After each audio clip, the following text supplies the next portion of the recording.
Beirut, Lebanon. A plan to create a new American-backed, Kurdish-led border force in northeastern Syria has raised alarms in the region that the United States may be helping to cement an autonomous Kurdish enclave that could further divide the country. The 30,000-strong force, vehemently opposed by Russia, Turkey, Iran, and the Syrian government, could also ignite a new phase in the war that could pit American allies against one another and draw the United States deeper into the conflict. While Kurdish and American officials sought to tamp down the controversy on Tuesday, insisting that the force was really nothing new, they confirmed some of the fears. They said the border force will help defend and preserve the section of northeastern Syria controlled by the Kurdish-led, United States-backed militia known as the Syrian Democratic Forces, an area that has become a de facto semi-autonomous zone.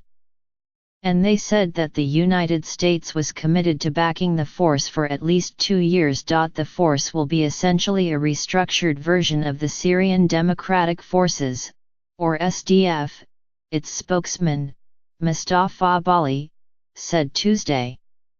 He said the fighters would be professionally well trained as border guards, and would deploy along parts of Syria's borders with Turkey and Iraq to prevent an Islamic State resurgence, which he called a moral duty.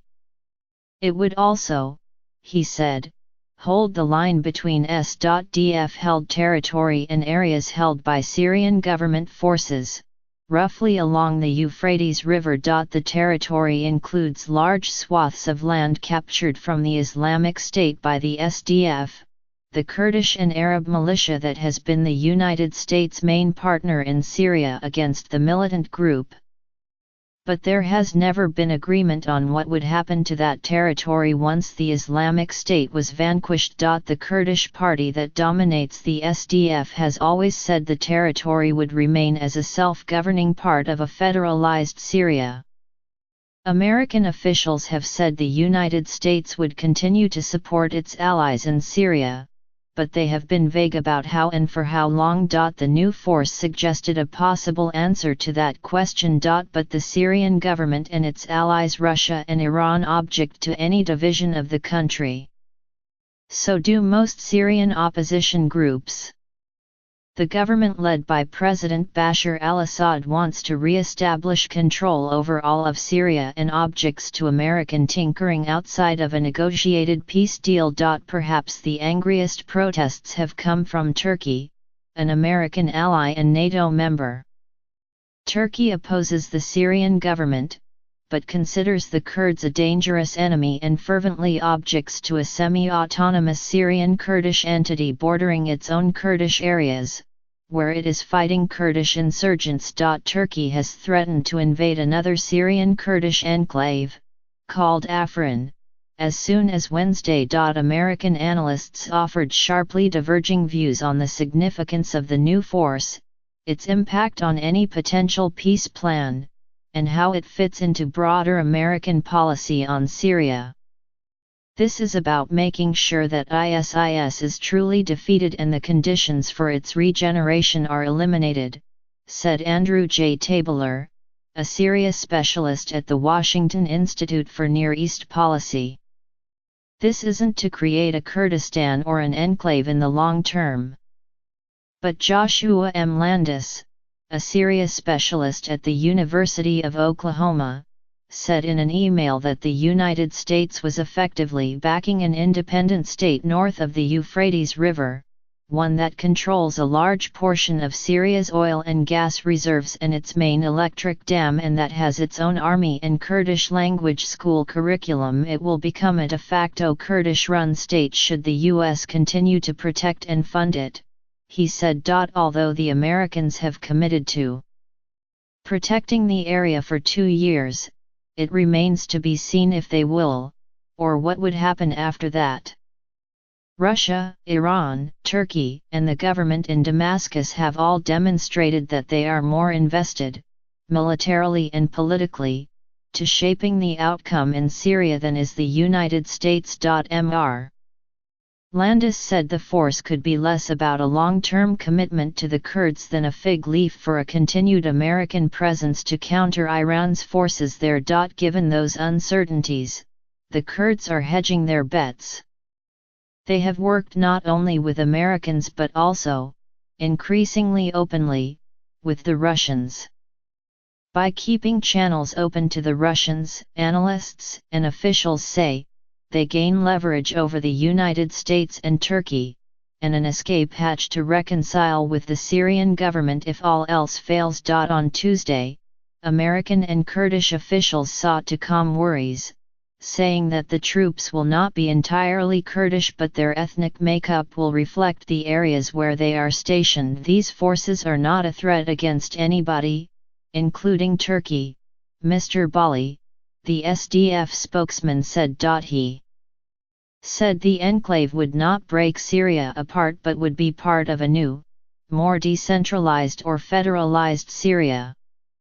He said it would not be based on Kurdish ethnicity but would be a government for an area of northeastern Syria that includes Arabs, Armenians, and Syriacs. Syria should be a united federation, like those of the United States and Russia, said Abdelkarim Omar, a Syrian Kurdish official. The vision we have of Syria does not in any way threaten the unity of Syria, nor the safety and security of countries in the vicinity. Col. Ryan Dillon, a spokesman for the American-led military coalition in Baghdad, said the United States could have explained the plan more clearly to avoid alarming allies, but that it was simply a logical next step from the local security forces that SDF has created in areas taken from the Islamic State. We've established internal security forces, Colonel Dillon said. This is the same for border areas. But Turkey considers the new force a terrorist army and has promised to destroy it, risking a new round of fighting. Such a conflict could pit American allies Turkey, some Syrian Arab rebels, and the Kurdish-led force against one another, further muddling an already murky American policy in Syria. Kurdish forces have not fought the Syrian government much, mainly policing their territory and fighting the Islamic State, although they may later have to choose between fighting government forces and losing their de facto autonomy. Several Syrian rebel groups, including some once backed by the United States, now work directly with Turkey.